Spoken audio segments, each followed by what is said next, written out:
still out here on March 2nd. There can be an A and B part to this. So just out here thinking about things, and I was just thinking like about myself personally. I feel like there's a very strong dichotomy between like childish adventure and like deadly, serious, I don't know, maturity, I guess. I kind of feel like that's my biggest, two-faced mask that I wear. So I was just thinking about it because I'm imagining posting these clips and then looking back on them and thinking about how they kind of portraitize me, how they kind of put me into context. And I was like, well, there's like a sharp, again, split between the things that you're most likely to encounter on one of these clips. And I'm speaking in, like, tonally speaking. So in terms of, like, my mood and the way my mood kind of informs what I'm talking about. Because I really do feel like I have a sharp split there between childhood and adulthood. And I guess it will just be interesting. I don't know if, like, I would probably say that they're inexorable. They can't probably be split apart, and neither one is necessarily me per se, considering especially like Alan Watts style ideas of what the ego is and what me is and things like that. The person who I think I am, I guess beyond like the personality traits and everything like that, there's something more deep about my essence that is always there and would never be altered despite how, where, and when I grew up, I think. I guess it's just like my temperament, my general temperament as an animal here on planet Earth, with like a nervous system and a brain and the ability to use language and to understand abstraction and things like that. I think that's the thing worth more so pondering about, more than just like trying to analyze and pick apart personality quirks that are really only the product of the experiential time that you've had on Earth. I guess, this is an example of the oscillation I was speaking of between like playfulness and seriousness. I was thinking pretty serious a moment ago, and I was like, I'd like to record some of this for posterity, if nothing else. And the thing that really brought me back to it, first of all, I was listening to music pretty loudly, and I think that was having an effect on my nervous system, where I felt slightly on edge, and I was thinking like, I don't know, it can make music sound better if it's really loud, but maybe that's just because you are more aroused and like your nervous system is more poised. Like the cortisol levels are at like 25% of what's necessary to cause like an adrenal cascade of fight or flight response. So I turned my music down, felt pretty much instantly better. And then I started remembering that earlier this week I had been remembering this concept about how different sized infinities could be bigger or smaller than other infinities. And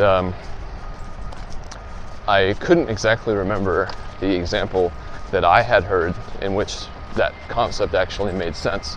But then I remembered it and talked to one of my coworkers about it, because I think he's the kind of guy who might enjoy that kind of a thought, just to see if you can even understand it. It's kind of like having having a Game Boy cartridge from like a different country and not being sure if it'll work in your Game Boy. Like, that's the kind of way I was viewing the idea.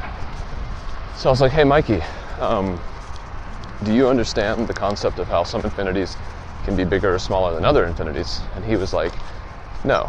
And I think he encouraged me to explain. And so I was like, well, okay, so let's imagine that you have all of the even numbers and all of the fractions, and numbers, they're part of a infinite sequence. So you have two infinities right there. Both of them are like not the same, and you add them together. So already you have all the even numbers, all the fractions, and then if you compare that to all the odd numbers, the first infinity series with the two added together is bigger in a very, very rudimentary way of understanding. Like, so that's the concept. I've had other thoughts recently about like the feelings of panic attacks and stuff, and how like Dan Harmon has this story about having a panic attack when he was too high and going to the hospital for it, and the doctor was trying to take his pulse, and Dan just had his fingers firmly placed on his carotid artery. And the doctor was like, can you stop doing that? You're messing with the amount that I'm checking for. You're messing with my reading. And the doctor went on to say, like, besides, like, I mean, what are you thinking is going to happen? You're already in the hospital, and the doctor's in front of you.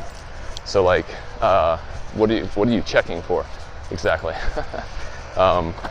So it just kind of shows that, you know, our primal fear responses, they're deeply encoded in our brain, and they surpass the executive functioning of the frontal cortex for sure.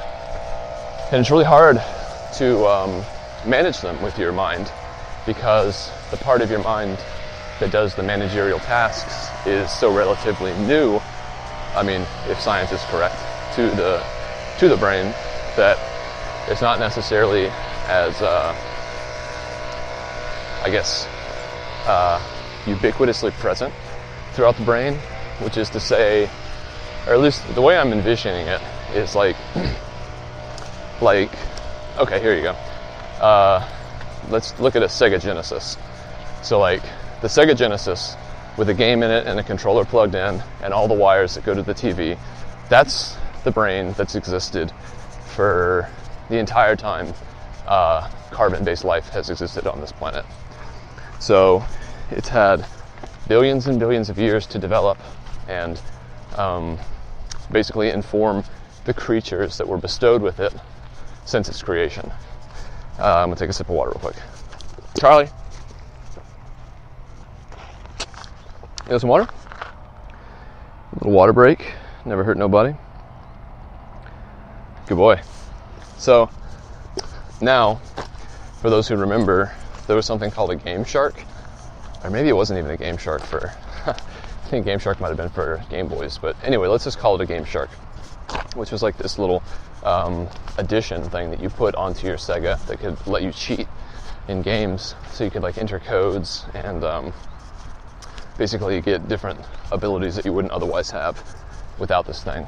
So that Game Shark type thing is the newest part of your brain in terms of like if size equaled